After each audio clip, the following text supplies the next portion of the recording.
तो प्रिय छात्रों, आपका एक बार फिर स्वागत है आज के इस वीडियो पर। और आज के इस वीडियो में कक्षा 8वीं का विषय यहाँ पे हिंदी, देखिए विशेष हिंदी का वार्षिक का आपका यहाँ पे रियल क्वेश्चन पेपर लेके आ चुका हूँ आज अभी हाँ।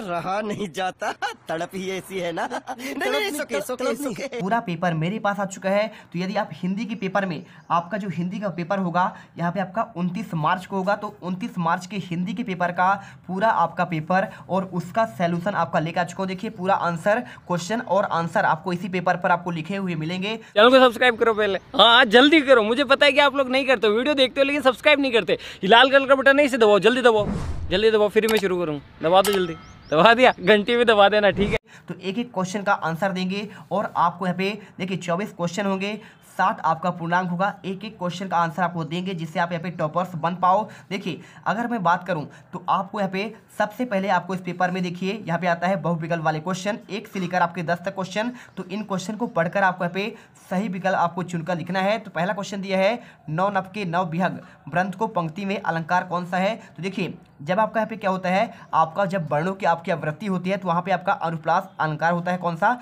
अनुप्रास होता है? देखिए ना और ना। देखिए 3 बार आपका ना आया है, यानी आपका वर्ण की आवृत्ति होती है। और 9 आपका यहाँ पे शब्द है, ठीक है। तो जब शब्दों का आवृत्ति होता है तो आपका यहाँ पे होता है कौन सा अलंकार होता है आपका, वहाँ पे देखिए यमक होता है। लेकिन अगर उसका अर्थ बदलता है तभी होता है। लेकिन आपका यहाँ पे जो ना लिखा गया है, यहाँ पे वर्ण आ रहा है, तो वर्ण की आवृत्ति में आपको यहाँ पे अनुप्रास अलंकार होता है। तो आपको यहाँ पे ना तो यमक लगाना है, ना उपमा लगाना है, ना तो आपका श्लेष का मतलब होता है आपका चिपका हुआ होता है। और उपमा जब आपका यहाँ पे समानता की जाए, ठीक है, समानता यानी तुलना की जाए, तब आपका यहाँ पे उपमा होता है। और यमक में आपका यहाँ पे शब्द की आवृत्ति होते हैं, लेकिन हर शब्द का आपका यहाँ पे अलग अलग अर्थ होता है। और अनुप्रास का आपका यहाँ पे उदाहरण आंसर हो जाएगा। आपको एक का बा आंसर करना है। इसके बाद क्वेश्चन देखिए सेकंड, बर्दे कविता की रचयिता कौन है? सूर्यकांत त्रिपाठी निराला, जयशंकर प्रसाद, गिरधर, और या फिर आपका देखिए यहाँ पे महादेव वर्मा, ठीक है। तो अगर मैं इसके आंसर की बात करूं तो वर्दे आपका जो कविता है इसके रचयिता आपका सूर्यकांत त्रिपाठी निराला है, आप इसे कर लीजिएगा। इसके बाद क्वेश्चन तीसरा आता है, विहग वृंत का आशय क्या है। चलिए आपको यहाँ पे सारे इसके ऑप्शन दिखाते हैं और इसका आंसर करते हैं। तो आपके इसमें 4 ऑप्शन देखिए, पहला ऑप्शन लिखा है पशुओं का समूह लिखा है, और इसके बाद आपका मनुष्यों का समूह, तीसरा पक्षियों का समूह, और चौथा आपका फूलों का समूह। देखिए तो विहग वृंत का मतलब होगा आपका पक्षियों का आपका समूह होगा। राइट आंसर आपको सी नंबर पर आपको लगा देना है। इसके बाद देखिए क्वेश्चन, तानसेन के गुरु का नाम क्या था? बैजू बावरा था, स्वामी हरिदास था, राजा मान सिंह तोमर था, या फिर पंडित विष्णु दिगंबर पलुस्कर था। तो आपको देखिए तानसेन के गुरु के नाम की बात की जाए तो आप जानते होंगे तानसेन आपके यहाँ पे अकबर के 9 रत्नों में से एक है।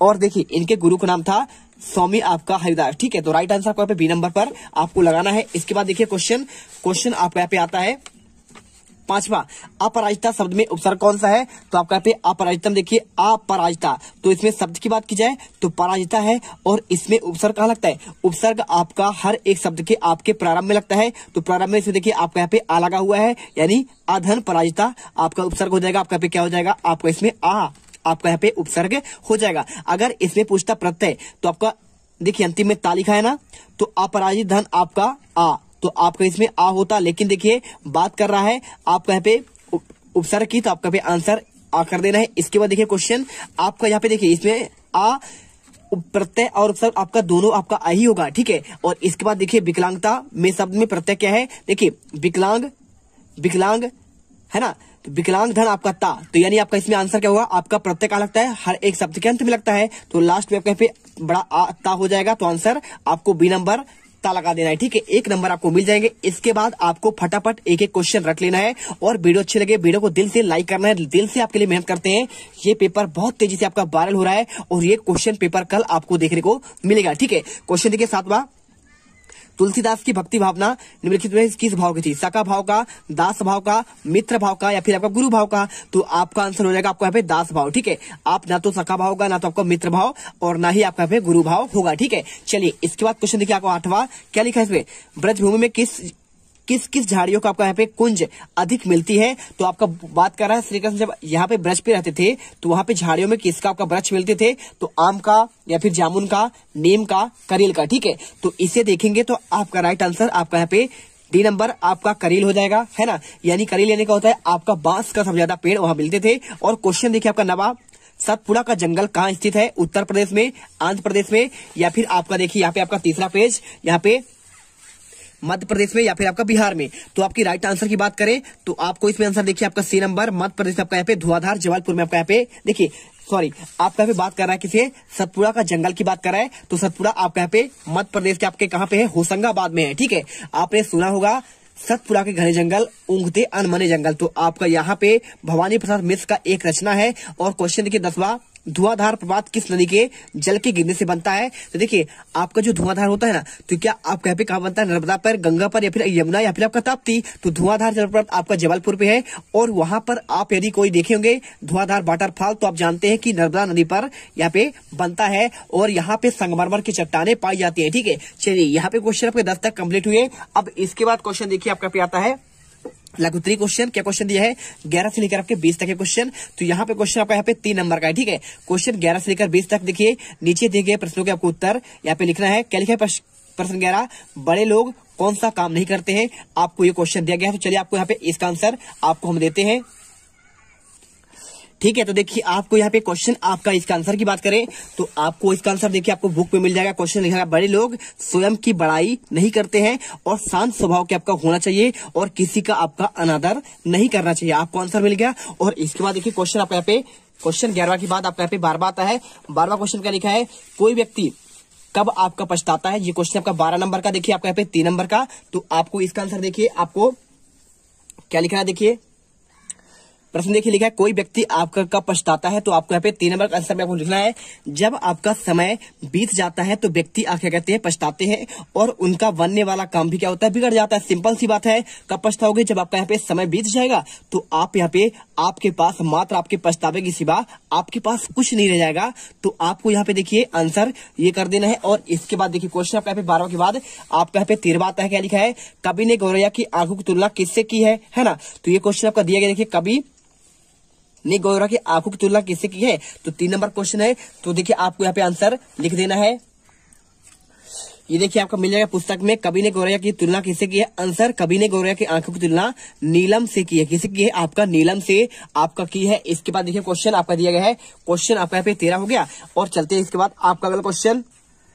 अब यहाँ पर देखिए आपने 13 तक के आंसर देख लिया है। अब आपका यहाँ पे सबसे आपका इंपॉर्टेंट क्वेश्चन आपका आता है। देखिए क्वेश्चन आपका 20 में। ठीक है, क्वेश्चन 20 में आपका यहाँ पे लिखा गया रस क्या है और आपका प्रत्येक रस के आपका स्थायी भाव आपको लिखना है। और ये क्वेश्चन आपका यहाँ पे 3 नंबर का है। ठीक है, तो ये क्वेश्चन आपको अच्छे से करना है क्योंकि देखिए क्वेश्चन आपका यहाँ पे ये आपका बड़ा है और इसे अच्छे से करिए। चलिए आपको इसका आंसर दिखाते हैं, आपका रस क्या है और इसका आपका स्थायी भाव क्या होगा। ठीक है, तो देखिए आपका यहाँ पे क्वेश्चन आपका 20वां का आंसर आपका यहाँ पे ये हो जाएगा। रस की बात कर रहा है और रस की आपका परिभाषा लिखना है। तो परिभाषा आप यहाँ पे लिख सकते हैं। देखिए क्या लिखते हैं आप यहाँ पे लिखिएगा, किसी काव्य को पढ़ते, सुनने या देखने से जो आपका आनंद की प्राप्ति होती है उसे रस कहते हैं। ठीक है, पहले तो आपको परिभाषा लिखना है। क्या लिखिए, किसी काव्य को आप जब पढ़ते हैं या फिर आपका सुनते हैं या फिर आपका देखते हैं तो आपको यहाँ पे आनंद की अनुभूति होती है, उसे ही आपका रस कहते हैं। और अगर देखा जाए तो भरतमुनि के अनुसार क्या है, विभावानुभाव व्यवचारी सेवा दृश्य निष्पत्ति। ठीक है, अर्थात भाव विभाव और अनुभव और एवं व्यवचारी भाव के सहयोग से आपका रस की निष्पत्ति होती है। और भाव क्या, देखिए भाव आनंद है, मानव मन आनंद का सागर है। भाव मन की वह स्थिति है जिसे किसी विशेष वस्तु या व्यक्ति को प्रति आप किसी विशेष दशा में होती है। और स्थायी भाव क्या होता है, मन में चिरकाल में स्थित होते हैं और उसी उचित समय आने पर उत्पन्न होते हैं। जितने रस है उतने ही आपके स्थायी भाव होते हैं। ठीक है, तो 10 रस है और 10 स्थायी भाव है। विभाव क्या होता है, स्थायी भाव के कारण को आपका विभाव कहते हैं और स्थायी भाव को जागृत उद्दीप्त करने वाले आपके होते हैं। तो आपको ये क्वेश्चन अच्छे से याद करना है। संचारी भाव क्या होता है, स्थायी भाव को पुष्ट और पोषित करने वाले को आपको संचारी भाव कहते हैं और इनकी स्थिति पानी के बुलबुलों के समान होता है और इनकी संख्या आपके 33 होती है। ठीक है, और इसके बाद बात करें अनुभव की, तो आश्रय की चेष्टाएं या फिर आपका जो हाव भाव होता है उसे कहते हैं अनुभव कहते हैं और इनके भाव का अनुभव होता है। देखिए, और क्वेश्चन आपका यहाँ पे 20वां देखिए। अब बात कर रहा है रस कौन कौन से है और इसके आपके स्थायी भाव। देखिए पहला आपका रस होता है श्रृंगार, श्रृंगार का स्थायी भाव होता है आपका यहाँ पे रति होता है। और हास का देखिए यहाँ पे आपका हास होता है, यानी आपका हासी होता है। ठीक, आप यहाँ पे हासी भी कर सकते हैं। इसके बाद देखिए क्वेश्चन आपका करुण, तो करुण का आपका यहाँ पे शोक होता है और रौद्र का होता है आपका क्रोध होगा और विभत्स का स्थायी भाव आपका जो गुस्सा होगा। और भयानक का देखिए क्या हो जाएगा आपका यहाँ पे भय और अद्भुत का यहाँ पे आपका हो जाएगा आश्चर्य या फिर आपका विस्मय होगा। और वीर का हो जाएगा उत्साह हो जाता है ना।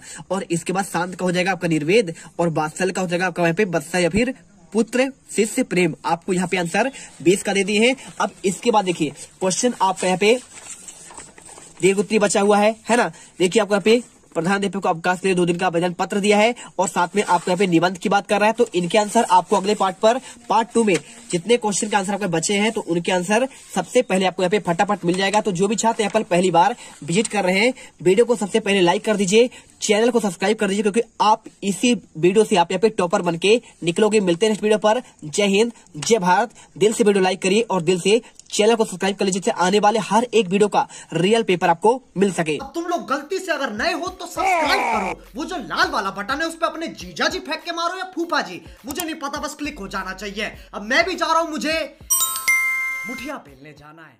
बाय। वो है